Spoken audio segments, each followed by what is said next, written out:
Saya dengan Tuhan dan saya dengan sesama. Dengan demikian, doa bukan hanya untuk kepentingan sendiri, tetapi juga untuk sesama. Itulah doa yang diajarkan oleh Tuhan Yesus. Dan hindari doa yang dalam doa itu kita mendoakan kejelekan orang. Tuhan, saya benci sama dia, saya dibenci sama dia, saya ditipu sama dia. Tuhan, semoga dia gagal, semoga dia juga hancur. Dan saya rasa doa ini doa yang tidak baik.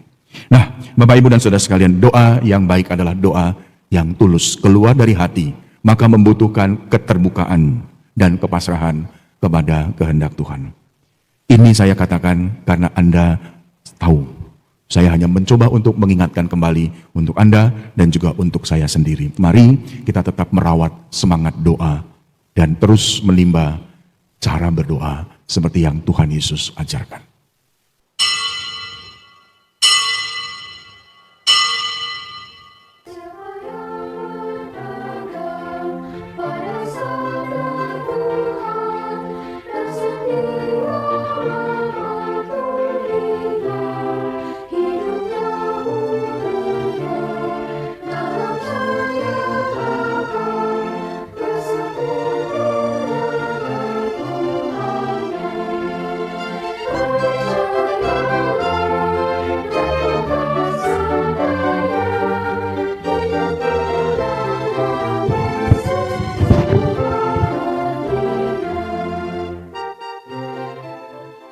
Tuhan, Engkaulah pelindung kami turun-temurun dari awal mula sampai akhir. Engkau mendampingi kami. Dalam nama Bapa dan Putra dan Roh Kudus. Amin. Rahmat dan damai sejahtera dari Allah Bapa dan dari Tuhan kita Yesus Kristus bersamamu. Dan bersama rohmu. Bapak, Ibu, dan Saudara sekalian, selamat pagi semuanya.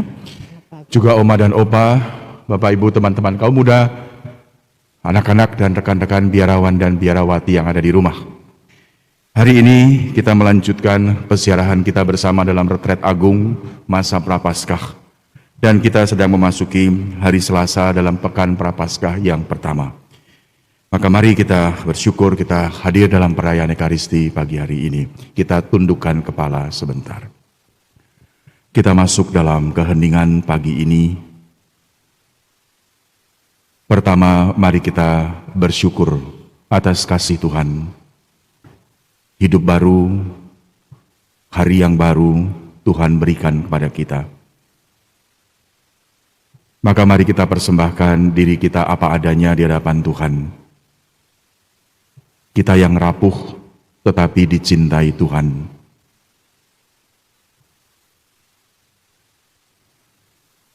Sambil kita mohon ampun atas segala dosa dan kelemahan kita, supaya kita sungguh dilayakan merayakan perjamuan keselamatan pagi ini. Para saudara yang dikasihi Tuhan,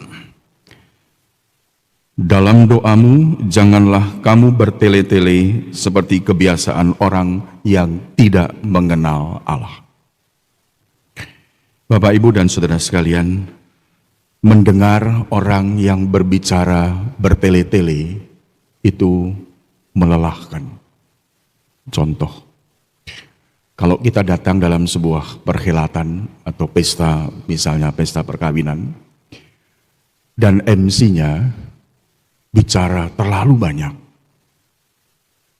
itu membuat bosan, dan orang menunggu, kapan kamu selesai ngomong? Bukan hanya tamunya, tetapi yang punya pesta juga kadang-kadang gerah, terlalu lama. Atau contoh lain, salah satu tugas seorang imam, pastor, adalah mendengarkan konsultasi. Nah, keluhan banyak pastor ketika mendengarkan konsultasi adalah orang yang konsultasi itu bicaranya panjang sekali, ceritanya panjang sekali. Bahkan ceritanya itu penuh dengan keluhan. Suami saya begini, Romo. Dan dia cerita lama, semua tentang suaminya dan keluhan istrinya. Sejam, 30 tahun saya menjadi imam, ada banyak orang cerita lebih dari sejam. Capek dengerinnya.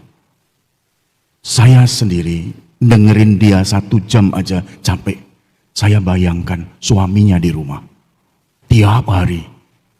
Maka kadang-kadang ya suaminya lalu nggak mau di rumah, capek dengerin ocehan.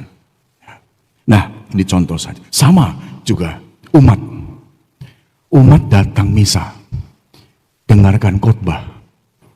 Khotbahnya pastor kepanjangan, lama, mundet, muter aja, capek umatnya. Ya, ngomong apa ini? Gitu ya. Lalu kadang-kadang ya sudah, ditinggal tidur.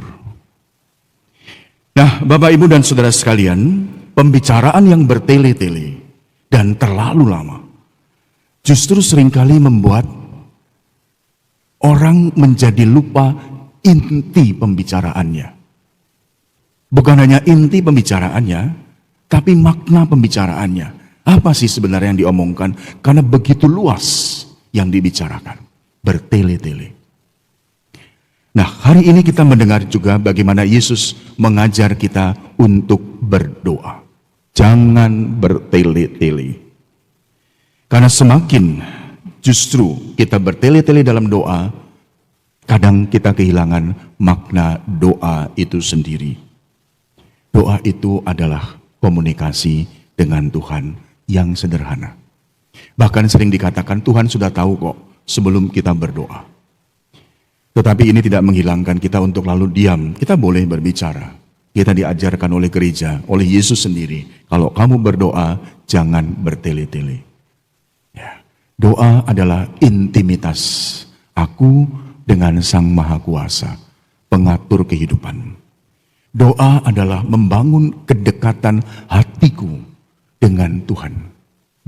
Doa membutuhkan waktu hening dan mendengarkan Tuhan mau berbicara apa dalam keheningan.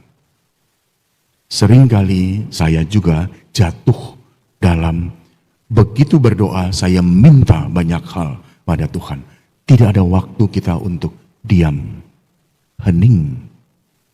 Maka saya belajar mencoba untuk berdoa. Ketika doa saya buat tanda salib, saya mengatakan, Tuhan, inilah aku. Dengan segala kerapuhanku, aku ada di hadapan-Mu. Itu saja. Diam kemudian. Dan sungguh kedekatan dengan Tuhan menjadi begitu terasa. Nah, lalu Yesus mengatakan doa yang sederhana, tetapi agung adalah doa Bapa kami. Dan apa isi doa Bapa kami? Sangat penuh. Pertama, dalam setiap doa, muliakanlah Allah. Bersyukur kepada Allah. Sudahkah aku bersyukur di awal doaku? Yang kedua, Yesus mengajarkan kalau kamu ingin meminta, mintalah untuk supaya menjadi baik dan sejahtera, rezeki secukupnya. Dan yang ketiga, berdoa membangun semangat pengampunan. Saya dengan Tuhan dan saya dengan sesama. Dengan demikian, doa bukan hanya untuk kepentingan sendiri, tetapi juga untuk sesama. Itulah doa yang diajarkan oleh Tuhan Yesus. Dan hindari doa yang dalam doa itu kita mendoakan kejelekan orang. Tuhan, saya benci sama dia, saya dibenci sama dia, saya ditipu sama dia. Tuhan, semoga dia gagal, semoga dia juga hancur. Dan saya rasa doa ini doa yang tidak baik. Nah, Bapak, Ibu, dan Saudara sekalian, doa yang baik adalah doa yang tulus, keluar dari hati, maka membutuhkan keterbukaan dan kepasrahan kepada kehendak Tuhan. Ini saya katakan karena Anda tahu, saya hanya mencoba untuk mengingatkan kembali untuk Anda dan juga untuk saya sendiri. Mari kita tetap merawat semangat doa dan terus menimba cara berdoa seperti yang Tuhan Yesus ajarkan. Tuhan memberkati. Amin. Agunglah misteri iman kita. Penyelamat dunia, selamatkanlah kami, karena melalui salib dan kebangkitan-Mu, Engkau telah membebaskan kami.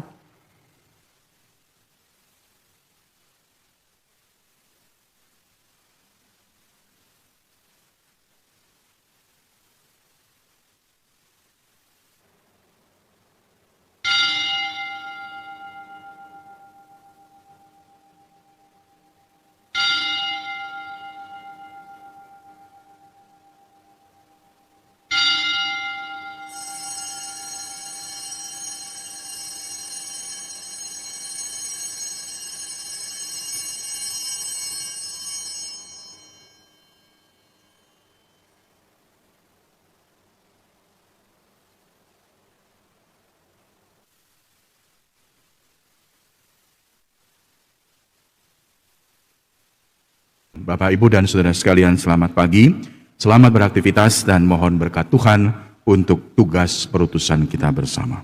Tuhan bersamamu. Dan bersama rohmu. Semoga kita semua dilindungi dan dibimbing oleh berkat Allah yang Maha Kuasa, Bapa, Putra, dan Roh Kudus. Amin. Saudara sekalian, Ekaristi pagi ini sudah selesai. Syukur kepada Allah. Kita pergi, kita diutus Tuhan. Amin. Amin.